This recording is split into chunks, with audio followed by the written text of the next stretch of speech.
The United States Navy just blockaded the Strait of Hormuz, and 48 hours later, the White House quietly wired $6 billion to the same country it is supposedly squeezing.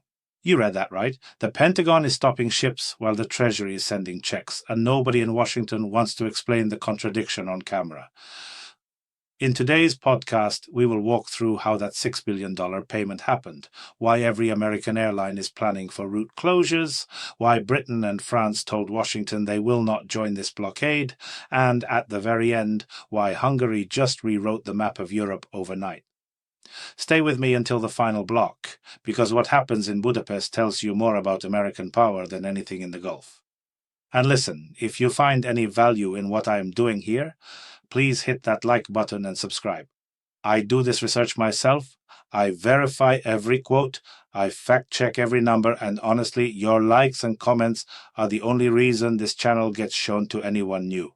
If you feel like going one step further, the super thanks button is right there. I am Andrew Meet Rich, and this is the only place you get this story without a marketing department rewriting it. So let us start with the headline that every oil trader in the world was watching this morning.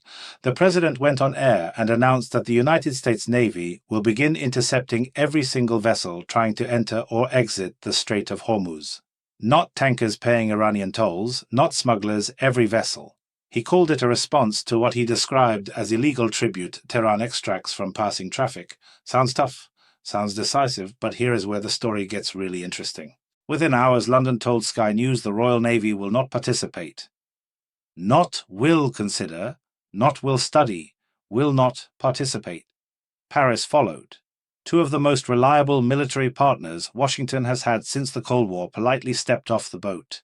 You know what that means in plain English? The American president ordered a naval action and discovered that the Atlantic Alliance no longer comes when the bell rings. And now here is the really interesting part. While the Pentagon was positioning ships, the State Department was finalizing a completely different operation.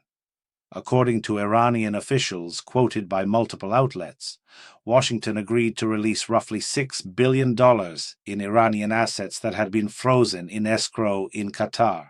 $6 billion in one payment.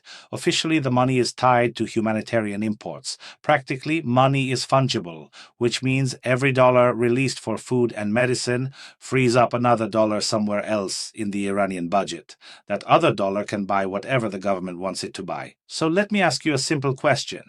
Does it make any sense at all to blockade a country's ports on Monday and unfreeze its bank accounts on Tuesday? You tell me, because from where I sit, it looks like the American government is paying the toll and fighting the toll booth at the same time, and the bill is landing on your gas tank. Speaking of your gas tank, let us talk about what this actually costs the average family. Brent crude jumped into the triple digits within hours of the announcement.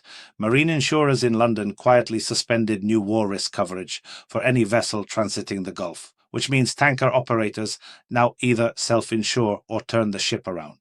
Analysts I trust say American drivers should brace for a 50-cent per gallon jump at the pump within 2 weeks. Not next year, 2 weeks.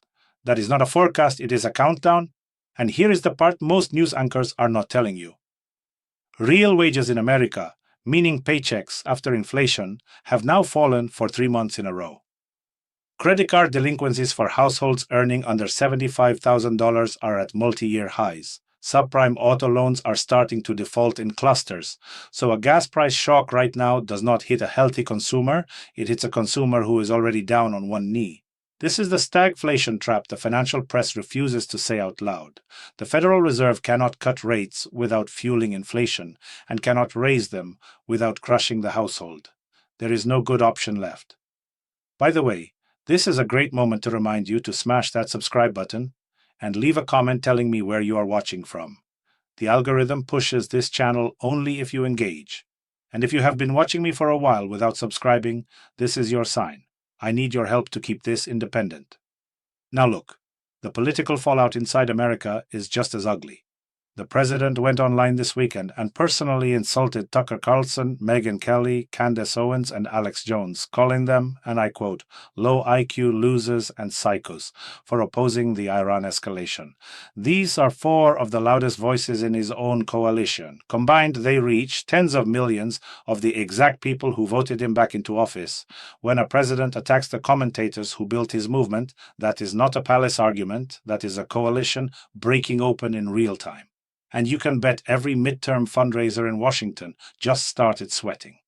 Meanwhile, John Bolton, yes, that John Bolton, came out and publicly endorsed the blockade. Bolton told Bloomberg that the move, quote, makes sense, and that the United States has every legal right to enforce freedom of navigation. Think about that for a second. The same Bolton who was fired from the first Trump White House in public disgrace is now the one giving the president cover for a use of force.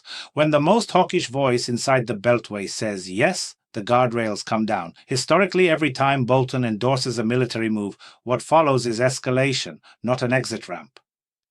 And while everyone is watching the Gulf, Beijing is moving quietly. Chinese state media publicly expressed grave concern, but behind the scenes the People's Bank of China just expanded swap lines with 3 Gulf central banks and started accelerating plans to settle more oil imports in yuan instead of dollars. Roughly half of all Chinese crude passes through that same strait. The Navy just blockaded, which means every time Washington weaponizes a maritime choke point, it gives Beijing free marketing for its own currency. The short-term win in the Gulf becomes the long-term bleed of dollar hegemony. That is the story nobody on cable news is willing to connect.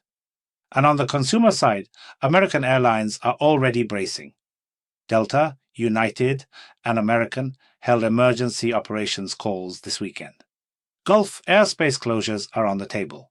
European routes that refuel in the region are being rerouted over longer paths. Airline stocks fell between 4 and 7% pre-market. Airline debt spreads widened, and second quarter earnings across the sector are suddenly in doubt. But wait, that is not all. Let me give you the part of this story that matters most in the long run. Hungary just held an election, and the opposition party, led by Peter Magyar, won a constitutional majority, 135 seats. Viktor Orban, the single loudest friend Moscow had inside the European Union, conceded in a televised address and called it an honest victory. 16 years of autocratic rule in the heart of Europe ended by a ballot, peacefully, overnight. Magyar stood on stage in Budapest and told the crowd that Hungary will once again be a strong ally inside the European Union and inside NATO. Translation: no more blocked aid packages, no more vetoed sanctions, no more quiet deals with the Kremlin. Here is why this matters for Washington. Orban was not just Moscow's friend, he was the American president's favorite European. Budapest was the loophole. Every time the EU tried to act as one voice, Orban was the veto that broke the chorus. Now the veto is gone. Europe will speak with one voice again, and that voice is no longer going to echo the White House line on Iran, on Ukraine, on Russia, or on energy. In a single election night, the geography of American soft power in Europe quietly shrank. If you stayed with me this far, thank you. Seriously, hit that like button one more time before you go, because the algorithm tracks how long you watched, and that number decides whether the next viewer even sees this video. Likes and comments are the fuel that keeps independent voices on this platform. Producing this kind of analysis, the research, the verification, the reading of actual sources instead of rewritten wire copy, takes hours every day. If you want to help, subscribe, leave a comment, and if you feel moved to do more, the super thanks button is right there. This is a community, not a lecture, and your support makes it feel like a partnership rather than a broadcast. Tell me in the comments what you think Washington does next. I read every reply, and we go again tomorrow. Thank you for being here with me.